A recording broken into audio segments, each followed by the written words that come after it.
Olá meninos, este é o primeiro vídeo dedicado à sismologia. Hoje vou falar da classificação dos sismos com base na energia libertada, das causas dos sismos, da teoria do ressalto elástico, dos efeitos dos sismos, da classificação dos sismos quanto à profundidade, das ondas sísmicas, ondas B, ondas S, ondas flow e ondas relay, dos sismógrafos e dos sismómetros. Quanto à intensidade, os sismos podem ser classificados em microsismos, sismos de pequena intensidade, sendo imperceptíveis pelas pessoas. Estes resultam do movimento natural, como por exemplo a agitação do mar, vento, ou do movimento artificial do solo, como os movimentos provocados pelo trânsito, atividade industrial. Também podem ser classificados em macrosismos, se os sismos forem perceptíveis pelas populações. Estes sismos têm origem numa ruptura tectónica ou erupção vulcânica. Os sismos podem ter causas naturais ou artificiais. Os naturais podem classificar-se em três tipos. Os sismos vulcânicos estão relacionados com a atividade vulcânica e resultam da movimentação de magma no seu percurso para a superfície ou da explosão do aparelho vulcânico. Os sismos de colapso são provocados pelo abatimento de uma caverna ou gruta, pelo escorregamento de terrenos e pelo desprendimento de massas rochosas nas encostas das montanhas. Os sismos tectónicos são gerados pelo movimento das placas tectónicas, por rupturas associadas a falhas ou limites tectónicos, onde existem fortes tensões sobre as rochas. Normalmente ocorre o deslizamento de um bloco rochoso em relação a outro, segundo um plano de falha, fenómeno que é explicado pela teoria do ressalto elástico. Esta teoria será abordada ao longo deste vídeo. Os sismos tectónicos são os mais frequentes e mais destruidores. Os sismos artificiais são resultantes da atividade humana. Por exemplo, explosões nucleares, explosões em terrenos para construção, explosões de pedreiras, explosões ou desabamento de minas, armazenamento de água em barragens. Como já vimos, a teoria do ressalto elástico explica o mecanismo que originou os sismos tectónicos. Foi estabelecida com base em estudos que Henry Fusing-Reed realizou após o sismo de 1906 em São Francisco, na Califórnia, na falha de Santo André. Este esquema permite perceber a teoria do ressalto elástico. As forças tectónicas geradas em profundidade originam tensões que vão provocando o deslocamento muito lento das rochas em sentidos contrários, conduzindo à deformação do material rochoso e à acumulação de energia. Se a determinada altura a tensão ultrapassar o limite de elasticidade do material rochoso, também designado por capacidade de resistência ou de formação elástica, este material acaba por fraturar. Origina-se então uma falha com consequente deslocação do material. E por ressalto elástico, os blocos deslocam-se, libertando-se instantaneamente parte da energia acumulada sob a forma de calor e de ondas sísmicas. As ondas sísmicas caracterizam-se por fazerem vibrar as partículas rochosas e transferirem energia aos materiais ao atingirem a superfície terrestre, causando destruição. Quanto aos efeitos dos sismos, sabemos que, embora a maior parte da energia seja libertada durante o choque principal, depois de muitas semanas ou meses após um sismo forte, continuam a registrar-se numerosos sismos de menor magnitude, conhecidos por réplicas. Também acontece que durante a fase de acumulação da tensão, parte da energia é libertada sob a forma de pequenos sismos que mais tarde podem ser relacionados com um evento significativo. Um sismo são designados de abalos premonitórios. Nesta imagem está representado o sismograma, no qual podemos distinguir os diferentes abalos que constituem um sismo. Temos o registro das ondas P, das ondas S e mais tarde das ondas superficiais. E como podemos ver, os abalos premonitórios antecedem o sismo principal e as réplicas sucedem o sismo principal. Os abalos premonitórios constituem um alerta para a ocorrência de um sismo. As ondas deslocam-se em todas as direções pelo interior do planeta. Quando atingem a superfície terrestre, transferem parte da sua energia aos materiais que aí se encontram, sacudindo-os e, consequentemente, causando destruição. Após o sismo, devido ao alívio das tensões, o material deformado readquire o tamanho e as formas iniciais. No entanto, como vimos, quando o limite de elasticidade é ultrapassado, forma-se uma falha.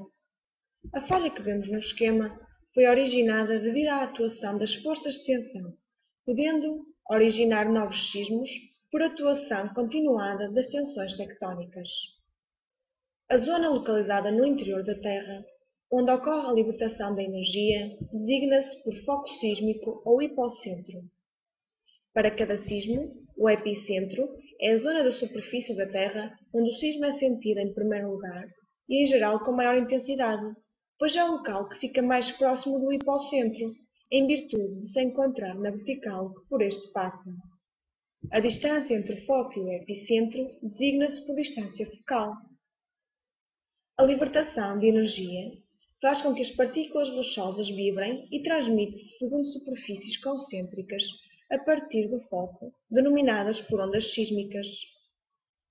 Frente de onda é a superfície em que todos os pontos se encontram no mesmo estado de vibração, representado pelas linhas vermelhas.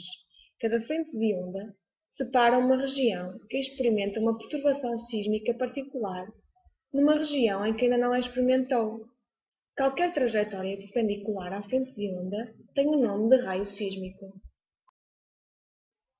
Na crosta continental, a maior parte dos sismos ocorrem entre os 2 e os 20 km, sendo muito raros abaixo dos 20 km, uma vez que a temperatura e pressão são elevadas, fazendo com que a matéria seja dúctil e tenha mais elasticidade. Como a crosta oceânica é fria, nas zonas de sublocação, os sismos podem ser mais profundos. De acordo com a profundidade, os sismos podem ser superficiais, quando o foco se situa até aos 70 km de profundidade. Os sismos podem ser intermédios, quando o foco está entre os 70 e os 300 km. E profundos são aqueles sismos em que o foco se encontra a uma profundidade superior a 300 km. As ondas sísmicas classificam-se de acordo com o modo como as partículas do solo oscilam em relação à direção de propagação do raio sísmico. Neste pequeno esquema, podemos distinguir as ondas sísmicas profundas das superficiais.